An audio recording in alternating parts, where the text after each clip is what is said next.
Hello everyone. For my first video of the day, I'm going to be reviewing the Sam Raimi Spider-Man film, the first one. But before I go into it, first I want to address something. Usually I do 3 to 2 videos per day, so it differs. And today I'm going to do roughly 2 videos, since I did a lot today and don't have a lot of energy. So I'm going to do 2, and hopefully that's okay for everyone who sees this channel on a daily. So with that out of the way, first I want to say thank you to the people who make this possible for me, and those who comment down below as well, who I guide from time to time. So thank you for listening to my guidance and showing this channel respect as it deserves. So thank you. Without all of you, I wouldn't be here. May God bless you all for that, and I'm really grateful. In retrospect, I do movie reviews, TV show reviews, and gaming reviews if you're new to this channel. And if those are your thing, check out the playlist and see what you think that you like. And there is a cause on this channel I want to achieve, which is 200 subscribers.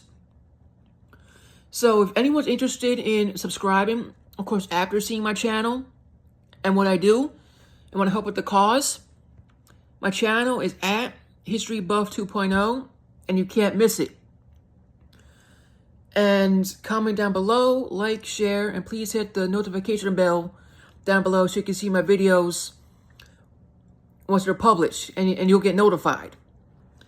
Other than that, ladies and gentlemen, let's get on with the show today.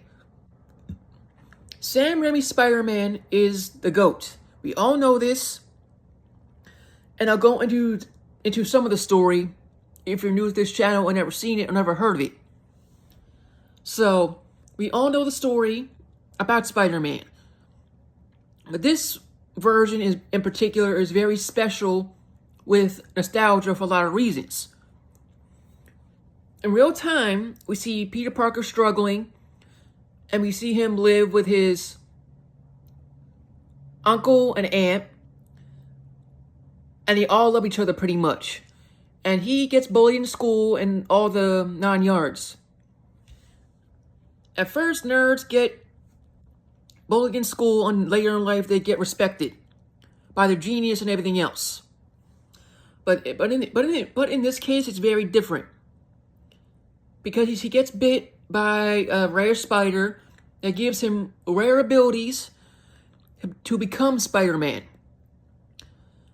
And during that time, his uncle passes and he memorizes this one motto: with great power comes great responsibility.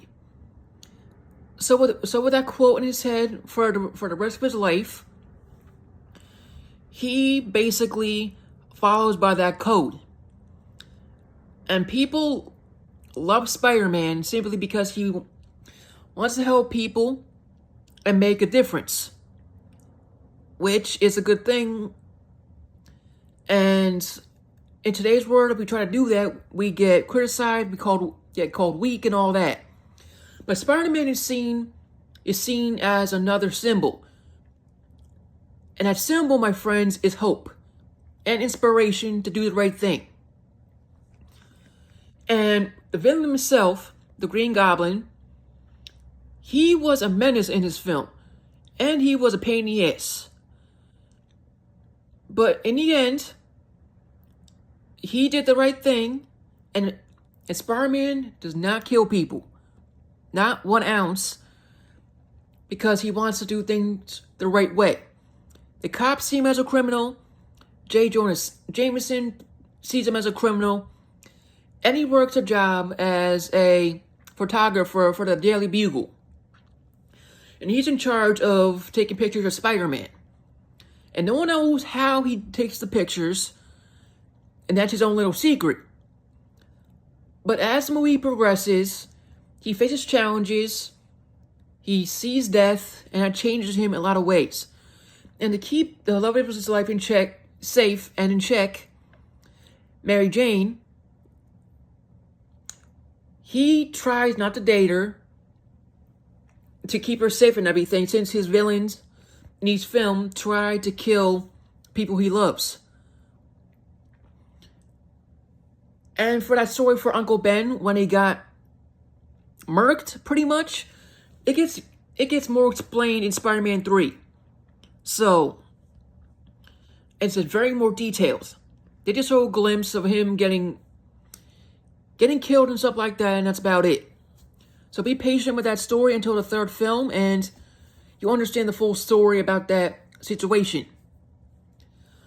But the movie as a whole, I love it. It's fantastic, and this is where superhero movies were at its peak.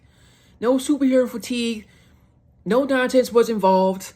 This was the peak film that's started Marvel in a way. Not officially, but started it. And Spider-Man is a likable character because of a few characteristics. He struggles like me and you out there. He tries to do the right thing. And as an end result, he has to be isolated and do the best he can to save people without hurting anybody or his loved one getting hurt by his enemies. And his enemies down the road are the Green Goblin, obviously, it's the first one. The second one is Dr. Otto Octavius in the second film. And the third, and this is where they mess it up to a certain extent, but I'll talk about it more in detail later as I get to that movie, is Venom and the Sandman and Green Goblin Jr. They added 3 villains. Wait! Stop, wait, please. Sorry about that. Where was I? Oh yeah, the villains. So, pretty much, those are all the villains in his franchise, and he has to face every single challenge in each film to be Spider-Man and to be himself, and to be a better person down the road. So, in the end of it all, Spider-Man is peak. The lessons he teaches us, the viewers, and the story is fantastic in a lot of ways. To sum it up as a whole, to conclude it, this film will change your life to a certain extent because it'll teach you lessons that movies today will never do. And I give credit to Sam Raimi, Tobey Maguire, and all the actors and actresses who did the franchise because it was unique at the time. And it was very rare. And to this day, it's seen as peak. And he's like the only one before the other Spider-Man came into the picture. He had 3 films. Then came the other Spider-Man that we all know of. Other than that, the film is good. If you're new to this channel and never heard of it and want to see it for yourself, I would recommend to see the film. And it'll get you into Marvel, the good old days Marvel, not the new crappy Marvel films that are coming out.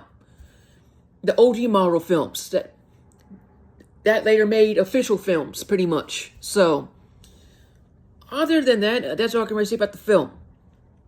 So,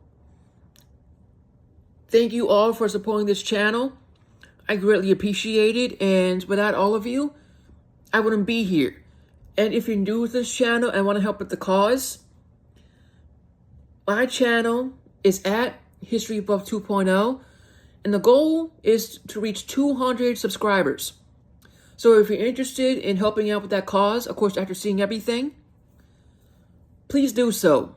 Because that'll help me out a long way. That would help me out a long way. And all of you will be getting access to my channel in prime time as I do these things on the daily. So, up to you. Comment down below, like, share, and please hit the notification bell down below. Other than that, may God bless you all. Stay safe, and I will see you on the next one.